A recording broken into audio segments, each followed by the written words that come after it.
PSG sources confirm that they have a contingency plan ready in case Mbappe leaves this summer. So they are absolutely considering the possibility of Mbappe leaving right now.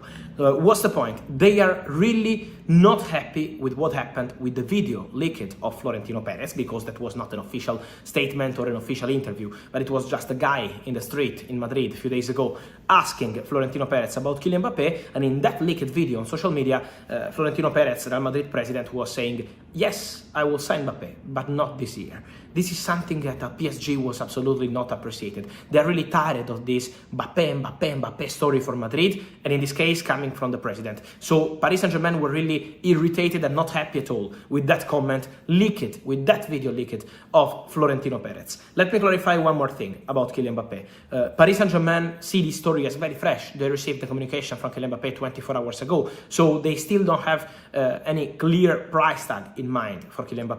Very interesting what Fabrizio has said there, reporting what he has been told. But he said on minutes at the beginning that PSG have always had a contingency in place for Mbappe leaving.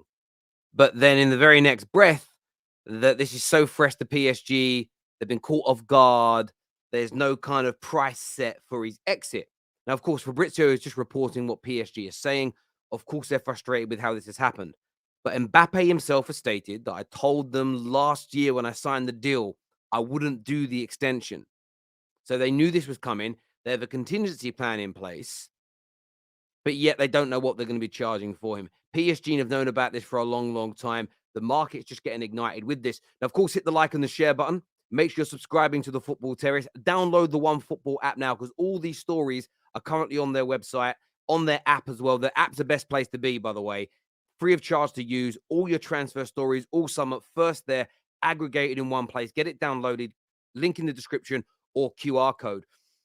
But what then goes on to be spoken about is Kylian Mbappe potentially on his way to Manchester United. We know about the Real Madrid links, but is there a chance, is there a possibility that he could end up at Manchester United? I think that's something that a lot of people want to know. A lot of people are interested in. A lot of people are, rivals will be concerned about. Man United fans want to know that if it is possible or not. OneFootball have a story on this right now, but let's take have a listen to what Fabrizio Romano has got to say. This is not a topic, because Man United are not working on this deal with the current ownership. Let's see what happens in case they will have new owners, because we know the club is for sale. There is this takeover story still on, so let's follow that story and let's see what will happen. We can't predict the future, so we have to wait and see on Manchester United, but the reality is that, of course, Real Madrid are working on this deal since long time. We know the childhood dream of Kylian Mbappe is Real Madrid, and this has never changed, so let's follow this story. But remember one thing, the negotiation with PSG is a crucial point of the story. It's not just the agreement with Mbappe.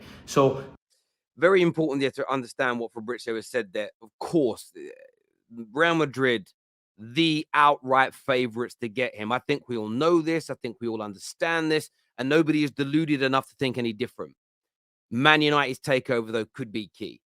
The new owners, I know if we get the Qatari owners, I know on paper it's a completely different group of people connected to United and PSG. But in reality, most people believe there is a connection there in some way, in some shape, or in some form. Now, Manchester United, in my opinion, along with Arsenal, Chelsea, Liverpool, City, maybe City to a less of a degree because of Haaland.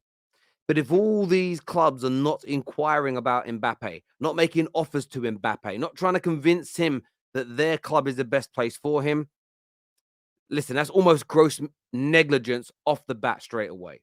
But if Man United get new owners, if Man United have got a new influx, a new financial muscle to be able to afford these huge wages, which will be anywhere from £500,000 to £1 million a week, the transfer fee, which even with 1 year left on his deal, will probably cost you somewhere between 120 and 150 million pounds. Man United have got to go in. We have to. There is no doubt about it. It's negligence not to. This is the last chance anybody's ever going to have to sign Kylian Mbappe.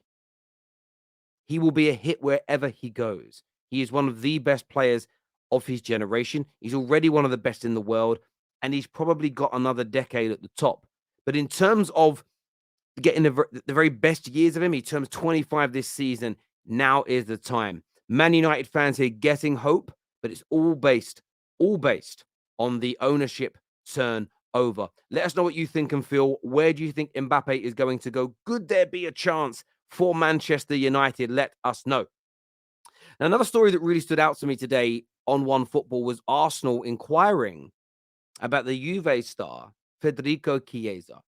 We know that Liverpool have shown an interest, and we know Newcastle are also interested in this highly dynamic, brilliant attacker. Now, he's had his injury problems over the last couple of seasons, of course, with the ACL injury and a few stints out this season with real muscle fatigue, which often happens in the first 12 months after a major injury is suffered by an athlete. But Chiesa was a player that you go back just a couple of seasons ago, before his knee injury, everybody and his dog rated him, wanted him, spoke about him. Well coveted, scouted by everybody, on the tips of fans' tongues all around the world. There's still a player in there, in my opinion, and there's still a player in there that can be rejuvenated. Juve are in all types of trouble, both on the pitch and legally and behind the scenes.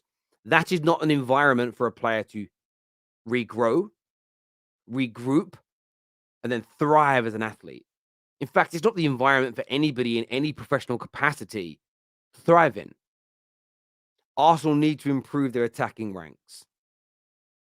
I know they're famed with Project Youth, but sometimes in life you need somebody a bit more established, longer in the tooth, who's won some big trophies in the past, which we know he has done, international pedigree, Champions League pedigree. Chiesa fits that bill. Now, looking at the story here on One Football, remember, you can get that app downloaded right now. Get it done. You shouldn't be waiting. You should have read this before I'm doing a video about it. It says that Arsenal has shown a major interest in signing the Juve attacker Federico Chiesa this summer. The Gunners are looking to reinforce their forward line ahead of the new season. Chiesa is an exciting option despite some injury issues over recent years. He missed a chunk of this season, but he is an electric attacker that can make things happen on both flanks. And that versatility is what stands out to me. He can play left, he can play right, he can play as an inverted forward. He can also play, or an inside forward, an inverted forward as well. And he can play left and right midfield. That is a rarity in 2023 to have that much versatility. He can play the inside forward role and the old-fashioned wide man as well. Juve do not consider him to be indispensable, especially if the club's willing to match his 60 million euro valuation. They are trying to cut costs after missing out on the Champions League, but may have to reduce their valuation to entice Arsenal to make an offer.